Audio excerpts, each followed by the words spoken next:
بسم اللہ الرحمن الرحیم۔ محترم سامعین و حاضرین، آج ہم یہاں ایک عظیم ہستی کی شان میں چند الفاظ کہنے کے لیے جمع ہوئے ہیں، جنہیں تاریخ نے علم و عمل، شجاعت و بہادری اور عدل و انصاف کی علامت کے طور پر جانا جاتا ہے۔ جی ہاں، ہم بات کر رہے ہیں حضرت علی ابن ابی طالب رضی اللہ تعالی عنہ کی۔ حضرت علی رضی اللہ تعالیٰ عنہ رسول اللہ صلی اللہ علیہ وآلہ وسلم کے چچا زاد بھائی اور داماد تھے۔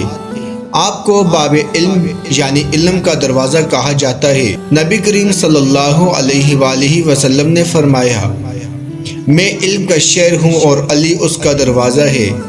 اس حدیث سے حضرت علی رضی اللہ تعالی عنہ کی علمی مقام کا اندازہ لگایا جا سکتا ہے۔ آپ کی شجاعت کا عالم یہ تھا کہ میدان جنگ میں آپ کا نام سنتے ہی دشمن کے قدم لرز جاتے تھے۔ غزوہ خیبر میں جب کوئی قلعہ فتح نہیں ہو رہا تھا تو رسول اللہ صلی اللہ علیہ وآلہ وسلم نے فرمایا، کل میں علم اس شخص کو دوں گا جو اللہ اور اس کے رسول صلی اللہ علیہ وآلہ وسلم سے محبت کرتا ہے اور اللہ اور اس کا رسول اس سے محبت کرتے ہیں۔ اور پھر وہ علم حضرت علی رضی اللہ تعالی عنہ کو دیا گیا اور آپ نے خیبر کا فتح کر دکھایا۔ حضرت علی رضی اللہ تعالی عنہ کی عدل و انصاف کی مثالیں آج بھی مشعل راہ ہے۔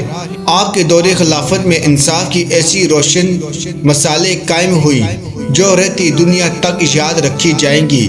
آپ کا فرمان تھا، عدل کے بغیر حکومت نہیں چل سکتی۔ آپ نے اپنی حکمرانی کے دوران عدل و انصاف کے اصولوں کو ہمیشہ مقدم رکھا۔ محترم سامعین، آج ہمیں حضرت علی رضی اللہ تعالی عنہ کی زندگی سے بہت کچھ سیکھنے کی ضرورت ہے۔